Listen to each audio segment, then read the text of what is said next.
हर हर महादेव। प्रिय दर्शकों, बात मेष राशि की।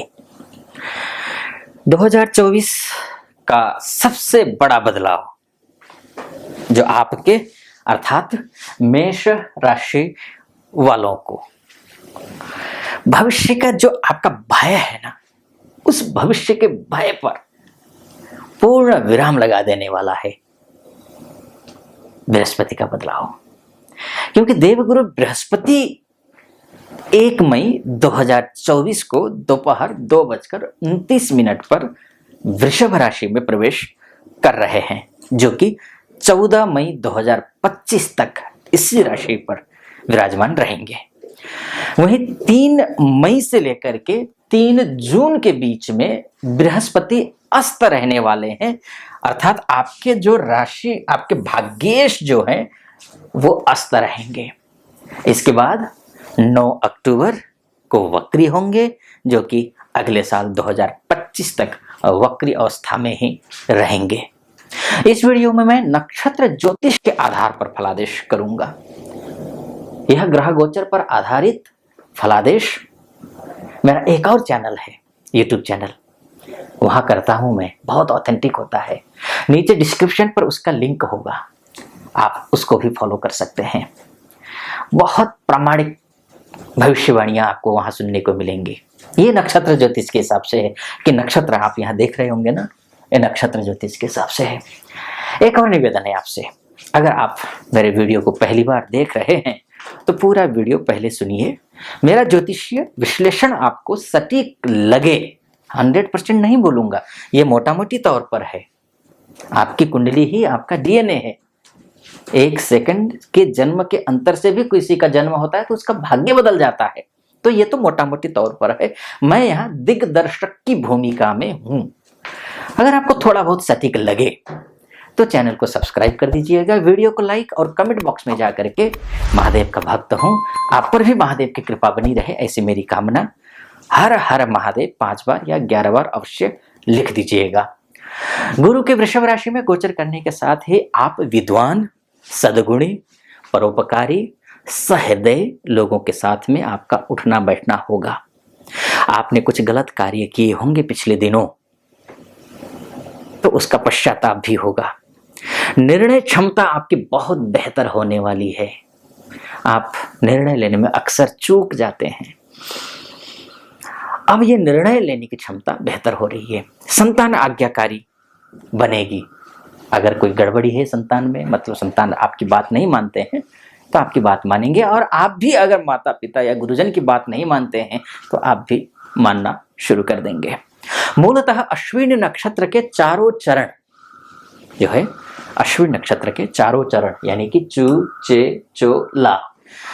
भरणी नक्षत्र के चारों चरण अर्थात ली, लू, ले, लो, और कृतिका नक्षत्र का प्रथम चरण आ मिल करके एक राशि अर्थात मेष राशि बनती है। अर्थात इन नक्षत्रों में अगर आपका जन्म हुआ है, आपके इन नामों, इन अक्षरों से आपका नाम शुरू होता है, तो आप मेष राशि के हैं। एक तो ये है जन्म के हिसाब से। बाई चांस कभी होता क्या है कि माता पिता जन्म का नाम अलग होता है और जो है बोलने का नाम अलग होता है, चलित नाम जिसको बोलते हैं वो अलग होता है। तो आपका अलग नाम है लेकिन राशि मेष ही है, तब भी ये फलादेश आप पर सटीक बैठेगा। तीसरी बात, अगर आप 21 मार्च से लेकर के 19 अप्रैल का बीच का अगर आपका जन्म है, तब भी आप सन साइन के हिसाब से, ये जो है ये मून साइन के हिसाब से है और ये सन साइन के हिसाब से 21 मार्च से लेकर 19 अप्रैल के बीच में भी अगर आपका जन्म हुआ है, तब भी आप मेष राशि के ही हैं सन साइन के हिसाब से। तो उनके लिए भी फलादेश लगभग सटीक बैठेगा। अर्थात जिनके अक्षरों के नाम की शुरुआत जो है ना, इनकी जो है ये इसी के तहत मानकर चलिए इस राशि को। बात सबसे पहले अश्विनी नक्षत्र की कर लेते हैं, क्योंकि अश्विनी नक्षत्र 27 नक्षत्रों में सबसे पहला नक्षत्र है। और अश्विनी नक्षत्र में चू, चे, चो, ला इन अक्षरों से जिनका नाम शुरू होता है, उनके लिए ये जो 1 मई से लेकर के 2025 के मिड तक का जो समय है, वो अत्यंत शुभ है, बहुत अच्छा है। क्योंकि बृहस्पति जो है यानी कि आपका क्या है, आपकी मंगल जो है, आपके राशि के स्वामी मंगल है, और आपके भाग्येश कौन है, वो बृहस्पति है। और हम बात कर रहे हैं गुरु की ही, कि गुरु का जो गोचर हो रहा है ना, उसी की बात हो रही है इस वीडियो में। तो वो भाग्येश है आपके, और आपका भाग्येश जब रोहिणी नक्षत्र में गोचर करेंगे, और जो रोहिणी नक्षत्र है वो चंद्रमा का नक्षत्र है, और चंद्रमा का नक्षत्र तो है ही अत्यंत शुभ है वो तो आपके लिए, क्योंकि चंद्रमा और गुरु के बीच में जो बहुत अच्छी दूध काटी रोटी जो एक कहावत है ना, वही होती है, यानी कि बहुत अच्छी मित्रता होती है। एक तो ये है। दूसरी बात ये है कि जो रोहिणी नक्षत्र में चंद्रमा बृहस्पति रहेंगे, तो वो नवतारा के हिसाब से क्षेम तारा है, और क्षेम तारा के हिसाब से कल्याणप्रद फल मिलेगा आपको, यानी कि हर एक दृष्टिकोण से आपके लिए अच्छा है। ये चूचे चोला वालों के लिए पूरी तरीके से, चाहे स्वास्थ्य के दृष्टिकोण से कहिए, हाँ स्वास्थ्य के दृष्टिकोण से थोड़े बहुत और अच्छा होगा, और भी मैं इस पे डिटेल में चर्चा करूंगा। लेकिन अमूमन बात किया जाए, आप चाहे स्वास्थ्य को लेकर के बात करिए, चाहे जॉब को लेकर के बात कीजिए, आप जॉब किसी भी क्षेत्र में करते हो, सरकारी क्षेत्र में हो या फिर प्राइवेट सेक्टर में हो, आप बहुत अच्छा है ये। बिजनेस कोई सा भी करते हो आप, चाहे रिटेलर हो, चाहे लघु उद्यमी हो, मझौले हो, बड़े उद्यमी हो, आप ऑनलाइन ट्रेडिंग करते हो, या फिर अन्य किसी क्षेत्र में, या फिर मैन्युफैक्चरर हो, आप ऑनलाइन बिजनेस करते हैं, आपके लिए अच्छा है, बहुत अच्छा है।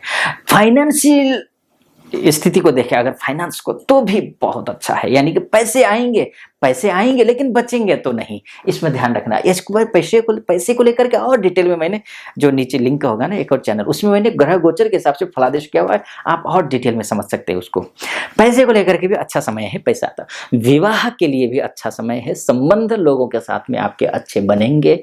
शिक्षा का स्तर, अगर आप विद्यार्थी हैं और इन अक्षरों से आपका नाम शुरू होता है, आप उच्च शिक्षा की तैयारी कर रहे हैं, या फिर किसी विदेश जाने के लिए प्रयास कर रहे हैं, आप वीजा के लिए कोशिश कर रहे हैं, कहीं कोई भी आप एजुकेशन वीजा लग जाए या फिर वर्किंग वीजा लग जाए, कहीं से कुछ हो जाए, तो आपके लिए सफलता मिल रही है। आप जाएंगे, अच्छा करेंगे। अगर विदेश में ही हैं आप और सेटल नहीं हो पा रहे हैं, तो भी आपके लिए अच्छा है। तो ये तो संतान की अगर बात करते हैं, संतान के लिए भी आपके लिए ठीक है। कर्ज अगर लिया हुआ है तो कर्ज के लिए भी ठीक स्थिति दिखाई दे रही है। अब बात हम कर लेते हैं किसकी, नक्षत्र हिसाब से। इनके लिए तो अच्छा समय है, कुछ सावधानियां भी हैं, लास्ट में बताऊंगा। अब बात भरणी नक्षत्र की कर लेते हैं। भरणी नक्षत्र में कौन कौन से अक्षर आते हैं?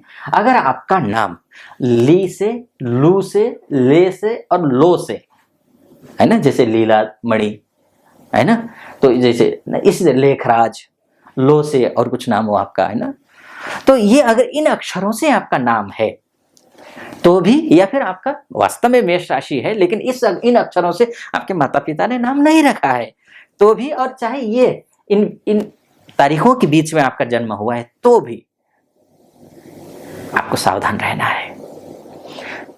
आपके लिए जैसे अश्विनी नक्षत्र वालों के लिए बेझिझक रहने वाला जो समय था ना, वो आपके लिए नहीं है। आपके लिए शुभ तो होगा, लेकिन शुभता के लिए आपको बलिदान देना होगा, मेहनत का, अधिक मेहनत करनी होगी, बहुत मेहनत करनी होगी, और उसके बाद ही आपको सफलता मिलेगी। जहां तक बात है, अगर आप हर क्षेत्र में मानकर चलिए ना, स्वास्थ्य की दृष्टि, क्योंकि जो तारा है ना रोहिणी नक्षत्र में बृहस्पति, भाग्यश आपके रोहिणी नक्षत्र में है, तो ये जो तारा के हिसाब से विपत तारा है, नवतारा के हिसाब से। और विपत तारा जो होती है ना, वो आपदा को आमंत्रित करती है। विपत तारा दुर्घटना को आमंत्रित करती है। आपको गाड़ी सावधानी से चलानी है। आपको ऊंचाई पर है आप तो उठना, ऊपर चढ़ना हो, उतरना हो, सावधानी बरतनी है। अग्नि से, पानी से, आपको ड्राइविंग से नहीं करना, ऐसा नहीं है, करना है, लेकिन सावधानी बरतनी है, इतना आपको ध्यान रखना होगा। स्वास्थ्य में भी, पढ़ाई लिखाई में भी लापरवाही की कोई गुंजाइश आपके लिए कम से कम नहीं है, ध्यान रखिएगा। ये है। अब बात कर लेते हैं कि बाई चांस आप स्वास्थ्य के दृष्टिकोण से हम देखें तो स्वास्थ्य के दृष्टिकोण से अश्विनी वालों के लिए अच्छा था, तो भरणी वालों के लिए सावधानी बरतनी है। लीवर में अगर पहले से ही कोई प्रॉब्लम हो तो ध्यान रखना है। अगर आप इसके साथ में किडनी से रिलेटेड कोई प्रॉब्लम से घिरे हुए हैं तो भी आपको सावधानी बरतनी है। बाकी अन्यथा ग्रह गोचर के हिसाब से बहुत अच्छा चेंज हुआ है, क्योंकि बृहस्पति की जो दृष्टि है अष्टम पर भी रहेगा, बृहस्पति की दृष्टि छठे भाव में भी है, बृहस्पति की दृष्टि दशम में भी है, तो शुभ है। लेकिन अगर और गहराई में जाकर के देखते हैं तो आपको सावधानी तो बरतनी है। अगर आप इंटरव्यू जॉब करते हैं, ये वैसे मैं जो उपाय बताऊंगा ना अभी, ये सबके लिए, अश्विनी वालों के लिए भी, भरणी वालों के लिए भी, कृतिका वालों के लिए भी, लेकिन आपके लिए विशेष लागू होगा ये भरणी वालों के लिए। करना क्या है, आप जॉब करते हैं, प्रॉब्लम आ रही है, प्रमोशन नहीं हो रहा है, इंटरव्यू क्लियर नहीं हो पा रहा है, इंटरव्यू कॉल नहीं आ पा रही है, ये समस्याएं हैं आपके सामने, या फिर जॉब मिल ही नहीं रही, आप बैठे हुए हैं बेरोजगार, तो आपको करना क्या है, आपको अगर इंटरव्यू, फॉर एग्जाम्पल आप इंटरव्यू देने जा रहे हैं, तो करना क्या, उस दिन आप सूर्योदय से पहले उठिए, स्नान के पानी में थोड़ी सी पीसी हुई हल्दी डाल दीजिए, मिला दीजिए। इसके बाद घर के पूजा घर या फिर मंदिर में जाकर के भगवान के सामने 11 अगरबत्ती जलाकर अपनी मनोकामना व्यक्त कीजिए प्रभु के सामने। ऐसा करने से आपकी सभी मनोकामनाएं पूर्ति होंगी। यानी कि अगर आपका प्रमोशन नहीं हो रहा है तो प्रमोशन होगा, इंटरव्यू क्लियर नहीं कर पा रहे हैं तो इंटरव्यू क्लियर कर लेंगे, जॉब लग जाएगी, या फिर आप किसी के साथ में, कलीग के साथ में, बॉस के साथ में बनती नहीं है तो बनेगी। चाहे किसी, तीनों के लिए बता रहा हूं मैं, ध्यान रखिएगा करना। ये चूचे चोला वाले जो है ना, एकदम खुश मत हो जाना कि आचार्य जी ने कह दिया सब चंगा सी, एकदम से आप बिल्कुल बेफिक्र हो जाए, नहीं, ये उपाय जरूर करिएगा अगर आप जॉब करते हैं तो। बात अब हम इसी की कर रहे हैं, भरणी नक्षत्र की, यानी लीडू ले लो इन अक्षर से जिनका नाम शुरू होता है। बिजनेस करते हैं तो भी आपको सावधानी बरतनी है, किसी को उधार देना हो या फिर उधार लेना हो तो आपको सावधानी बरतनी है। सावधानी बरतने में एक उपाय बताता हूं, इतना सावधानी, फायदा होगा, ध्यान रखिएगा, फायदा होगा, पैसा आ रहा है, ग्रह गोचर के हिसाब से तो बहुत ही अच्छा है। नक्षत्र थोड़ा गहराई में चला गया ना तो थोड़ी सी कमियां निकाल रहा हूं मैं, वैसे चिंता करने की जरूरत नहीं है, लेकिन कुछ सावधानियां बता देता हूं, ये सावधानी बरतिए, कुछ उपाय बताता हूं। रविवार के दिन दोपहर के समय 5 नींबू लीजिए, चाहे आप स्त्री हो चाहे पुरुष हो, ये उपाय सबको करना है, ये जॉब वाली भी, ये वाली भी।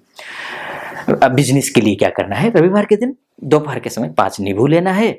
व्यापार वाली जो जगह है ना, उसमें 1 मुट्ठी सरसों और 1 मुट्ठी काली मिर्च रख दीजिए। इसके बाद जो 5 नींबू है ना, उनको काट लीजिए। इस बात का ध्यान रखना है आपको कि वो करते वक्त कोई आपको देखे ना। इसके बाद सोमवार के दिन, ये आपको रविवार को करना है, और सोमवार के दिन इन चीजों को उठाकर किसी सुनसान जगह पर ले जाकर के फेंक दीजिए। ऐसा करेंगे तो आपका बिजनेस अच्छा चलेगा। जॉब वालों के लिए तो मैंने बताया ही, ये जो 2 उपाय है ना, एक विवाह के लिए भी बताऊंगा, और ये 2 जो है ये सबके लिए करना है, ध्यान रखना। अब उसके बाद जाकर के देख लेते हैं, फाइनेंस की स्थिति बहुत अच्छा है, बहुत ही बढ़िया है। और अच्छा, एक और, ये बाई चांस सभी ये नहीं कर पाते हैं तो फिर ऐसा है ना, तो कौवे के लिए जो है ना, रोज आप जो है कौवे को रोटी खिलाइए, ऐसा करने से भी बिजनेस में तरक्की होती है। अब फाइनेंस की स्थिति अच्छी रहेगी, पैसे आएंगे, निश्चिंत रहिए। लेकिन पैसे के लिए थोड़ी दिक्कतें ये है कि पैसे बच नहीं पाएंगे, तो बचाने की कोशिश कीजिएगा। पैसे आएंगे क्योंकि लेन देन में आपका इतना ज़्यादा है ना। और उसके बाद विवाह की बात कर लेते हैं। विवाह के लिए देखिए बहुत अच्छा है, आपके लिए समय बहुत अच्छा है। बस ये लीलू ले लो वाले थोड़ा सा ओम ब्रीम बृहस्पतये नमः का जप करना चाहिए। कैसे करेंगे, आप बृहस्पतिवार के दिन बरगद के पेड़ में जल अर्पित कीजिए, और ये जो मैंने मंत्र बोला अभी, एक अक्षरी मंत्र है बृहस्पति का, ओम ब्रीम बृहस्पतये नमः, इसका जप करिए, इससे ठीक हो जाएगा। जहाँ तक बात है शिक्षा की, संतान की, कर्जे की, इसके लिए सावधानी बरतेंगे तो सब कुछ ठीक है। जो मैंने उपाय बताए उनको जरूर आप कीजिएगा। अब बात लास्ट में हम कर लेते हैं कृत्तिका नक्षत्र की। कृत्तिका नक्षत्र अर्थात अ अक्षर से जिनका नाम शुरू होता है उनकी बात कर लेते हैं। तो ये अ अक्षर से जिनका नाम शुरू होता है उनके लिए अच्छा समय है, बढ़िया समय है। इनकी निश्चिंत रहिए क्योंकि धन समृद्धि का योग दिखाई दे रहा है अ अक्षर वालों के लिए। तो ये थी नक्षत्र ज्योतिष के हिसाब से कुंडली का विश्लेषण। मैंने करने की कोशिश की। हाँ, एक बात जैसे कि 3 मई से लेकर के 3 जून तक बृहस्पति अस्त रहेंगे, अतिरिक्त सावधानी सबको बरतना है, ये ध्यान रखिएगा। फिलहाल इस वीडियो को यहीं पर समाप्त करता हूँ। कैसा लगा आपको वीडियो? अच्छा लगा हो तो निश्चित रूप से जो है आप चैनल को सब्सक्राइब कर दीजिएगा, वीडियो को लाइक, कमेंट बॉक्स में जाकर के हर हर महादेव जरूर लिख दीजिएगा। नीचे नंबर है, किसी प्रकार का ज्योतिषी विश्लेषण चाहते हैं तो आप उस नंबर पर कॉल करके हमारे प्रतिनिधि से बात कीजिए। प्रतिनिधि से बात करके मुझसे बात करने के लिए आप अपॉइंटमेंट ले लीजिए। फिलहाल अनुमति दीजिए। हर हर महादेव।